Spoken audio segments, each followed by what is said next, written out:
For the first time this season, the Vegas Golden Knights win a game in regulation, end a game in regulation, take your pick. I am so glad that that finally happened in Game 4. It didn't take that long, but it took longer than expected against the Calgary Flames in a score of 4-2, and some not great takeaways from this game, despite the fact that we won, especially because the first period was horrendous in our own end. The defensive zone turnovers, giveaways, just not good. And the fact that I have to use this several times every season, not great. Happening in October, okay, sure, I'll take that over any other time in the season, to be honest, but it was not good. Vegas goes down 2-0. It is impossible for them to score first. It has not happened in 14 games, including 3 postseason, 4 regular season games, which would be 7, so then another 7 preseason games. Not good for us to never be able to start with the lead. Granted, that being said, we still have 4 points, 4 game point streak. So Vegas is never out of it, which is a good thing, especially because, you know, other teams are going to score first from time to time, but every time, not ideal. And in this, it was Mackenzie Weegar with a fake shot pass over. It was diabolical. It was fraudulent. Which is why it worked. Passed it over to Backlund, who buries it into the back of the net past Hill. Adin Hill was our goalie to start the game, and it's 1-0 Calgary. And then later in the game, Blake Coleman is able to get one past Adin Hill because of a defensive zone turnover where, who was it originally? Sissons, and then Barbashev tried to play hero. Maybe, it's just a failure to clear the zone. And then a blind pass up the middle, Blake Coleman capitalizes on it. In Vegas, you can't do that. And I've noticed this already, which is something that Leaf fans had been complaining about with Marner, is that sometimes he does that, where he just kind of he backhand slides it and it doesn't quite make it out. And I think that's one aspect of his game that he should work on. It wasn't him for this, so I'm just remembering that has happened with him already a couple of times. But there just wasn't a lot going for Vegas. They had 8 shots on goal in the first period compared to the Flames 10, but not great. And immediately to start the game, the Flames had a grade A opportunity, and Hill with a monstrous stop. And I know there are some Hill detractors right now in the Vegas organization, but fans, he is not at fault for us being down 2-0. He was the best player on Vegas's team for the first period. And then he makes this, he gets hit with puck to the mask, and it knocks his mask off. In an effort to save it, because the play was still going on, he dives to the left and makes another save, and then they blow it dead because he doesn't have a mask, and goalies aren't allowed to do that anymore. Thank you, Jacques Plante. But there was the way he landed, he was grimacing in pain after, and he did not return to the bench for the second period. He was out with a lower body injury. And I know that we have detractors of him. We are screwed without Adin Hill. Our Akira Schmid played phenomenally, and he was a rock star tonight in the second and third period, and a huge reason of why we won. But at the same time, his numbers with Vegas are good. His sample size is extremely small, and he did have that one run with New Jersey where he was the starter for a little bit, and that's great. But that's also kind of not the most experience that we could have. And if Hill's out for any length of time, cool. Our call-up would be Lindbaum.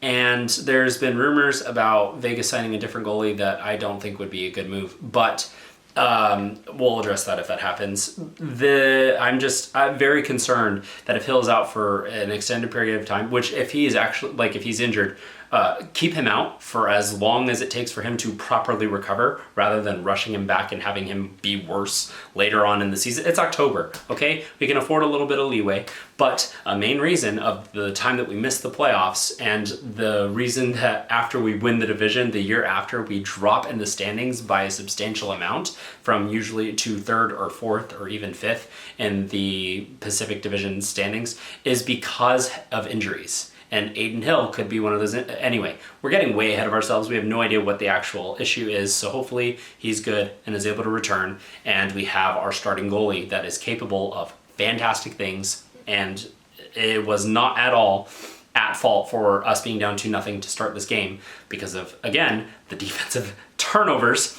All the best for Hill. Hopefully he comes back soon and is healthy. Moving from that point, the other rock star, the main rock star, first star of the night, Jack flippin' Eichel is, seriously, no hyperbole, Eichel for Hart, MVP of the season in the NHL. He scored 2 goals tonight, and the first one to get us on the board, and he followed up his own rebound. That's how he got the first one.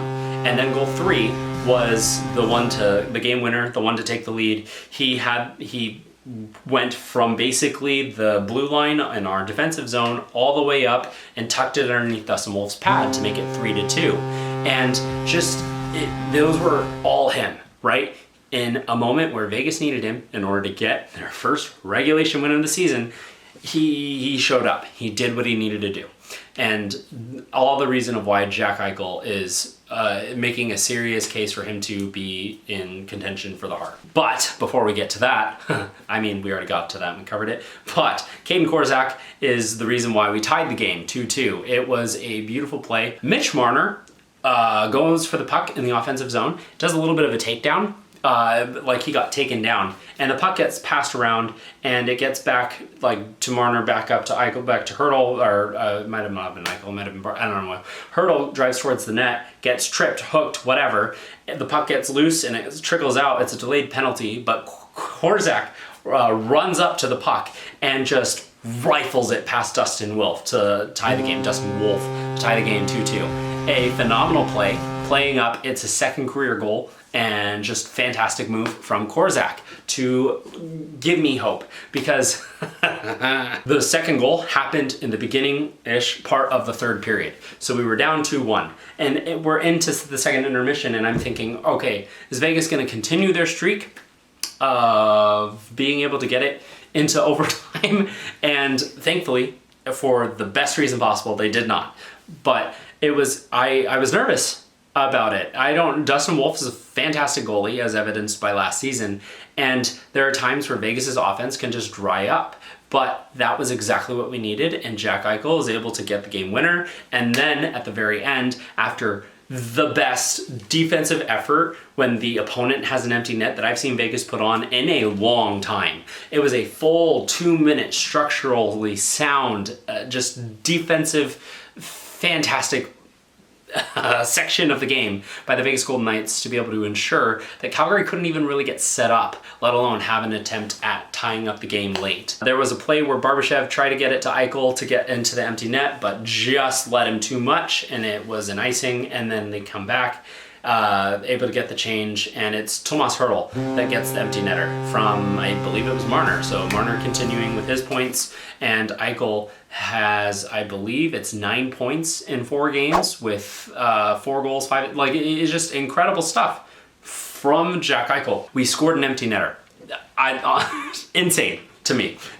I've missed scoring on empty netters, but also to go along with this, there was, because Hill was out, one of the best aspects of this game that I wish we would have been able to get up 6-2, because obviously that would have felt good as a Vegas fan, but then with like 30 seconds left, we could have put in the best E-Bug name of all time. Would have been Calgary's E-Bug, which is also interesting because of not quite David Ayers, but because Vegas would have won and it would have been not his win anyway.